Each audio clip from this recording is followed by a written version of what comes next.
Yes, hello to everybody. It's great to see you here. Thank you to Rights and Democracy. What an incredible job, organizers, and it's wonderful to be here with everybody. Nina, I just want to say thank you as well. And you know that old saying, a barn raising? I think she did that today. The energy in this room, it was great. So I am Molly Kelly. I am running for governor to give voice to the people of New Hampshire who have been left behind by the Trump-Sununu agenda. And I have to say that one of the things about Governor Sununu that you probably understand as well is that he has put special interests in front of our children and our families. Also, I will say that I have not taken $1, not $1, from corporate contributions in this campaign. So, you know what I hear people in New Hampshire tell me every day is what they want is they want a New Hampshire that works for everyone and not just a few. And I understand that value because that value has been important to me my entire life. I'm number 2 of 11 children. And one of the things that I learned really early on, and we heard this somewhat from Nina today, is that if one of us is going to succeed, we all must succeed. And that's an important value, important more today than ever. And I will take that value with me to the governor's seat. I also hear from people all over New Hampshire that what they want from New Hampshire is they all want the opportunity to be able to have an education, job training, and skills training, not just a few.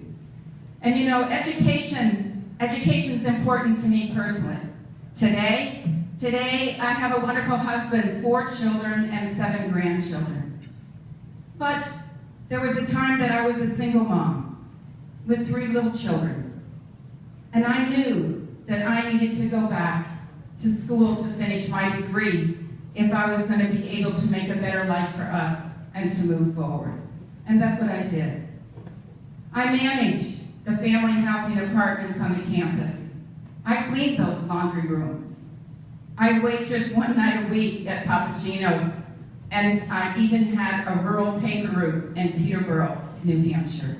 I did that because I believed that if I worked hard, like so many in New Hampshire, if I worked hard, doors would open for me and for my children. And I would have that happen because I had that opportunity for an education. And I want to provide that opportunity for everyone in New Hampshire. Now, thank you. Most of you know that I was in the Senate for 10 years. Believe me, when I was managing those apartments, I never imagined I would have the honor to serve for 10 years in the state Senate. And I'm proud of my record in the state Senate. I have always stood up for public education. I have been a champion for women's rights, reproductive rights, and I will stand with Planned Parenthood every single day. I also always stood up and voted for common sense gun safety when we didn't even talk about it. And I was proud to be one of the first senators in the state of New Hampshire in the Senate to vote for marriage equality. And I introduced and I passed one of the first renewable energy bills that have propelled solar and hydro into our state, and I will be there for working families every day as governor. And as your governor, I will stand up with you for all of those issues and many, many more, because what we need in New Hampshire is a New Hampshire that works for everyone and not just a few. Thank you.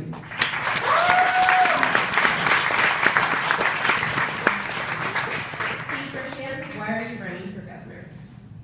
For all of the feelings that I've had the last few years, and you probably have had too, there's one feeling I have never had: resignation. Donald Trump and Chris Sununu want us to give up. They want us to settle, to think that what you're feeling right now, what you're seeing right now, is the new normal. This is the normal of the future. They want us to focus on little things, to get mad and to seek compromise over the littlest of advantages, while they are making generational change on enormous things that will affect the lives of you, your kids, and your grandkids. They are counting on us to be weak. But if there's one thing I've learned, I've done about 240 events around the state. I've met most of you 3 or 4 times at some point. And the thing I learn every time I go out there is that right now, people are looking for leaders who will be thoughtful, and they will be strong, and then they will let it rip. And they have to forcefully make the case that we, Democrats, are the party not of the past. We are the party of the future. And I'm running for governor because we are at a moment, I believe, that comes once in a generation.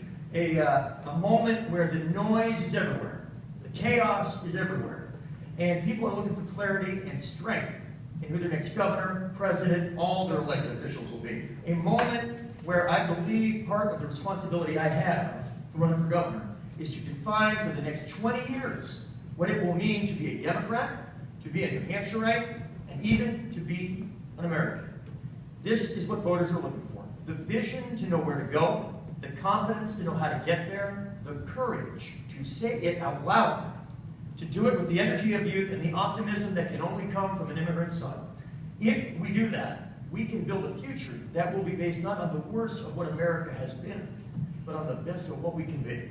I obviously am a little biased on this, but I believe I'm the candidate to do it, and that the people in this room and the rooms I have seen across the state are exactly the people to lead us there. So when we talk about what that future looks like, we'll get into the nitty-gritty here over the course of the next hour or so. But that future's got to have the best public education outcomes in America, and that means no longer being one of 6 states that do not offer state funding for pre-K. It means a governor with a specific plan for debt-free college, secondary education.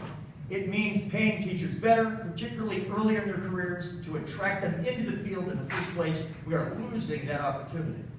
It includes an overhaul of our campaign finance system, and as you'll hear more later, it means the public funding of elections, period. It is the only way to make a change in the political environment.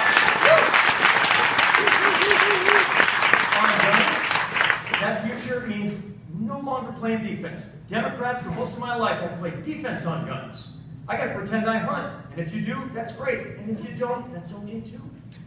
So I've got a 7-point plan, and it means a red flag law, and it means a 48-hour wait period, and it means universal background checks, and many other things that we'll get into on that. But this is where I'm at. And one of my points is the banning of AR-15s. These are military-style weapons, lightly modified, so that civilians can have them. I talked to a friend of mine with one of them, and he said, I got it. I said, why? He said, because I use it to hunt.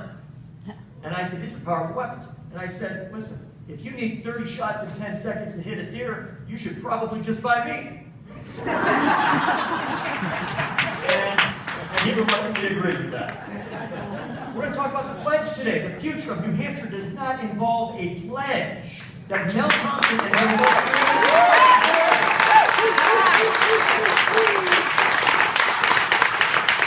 Mel Thompson's not the governor of New Hampshire, and Bill Loeb doesn't run the union leader, and the union leader does not run New Hampshire, and we need to lead in that way.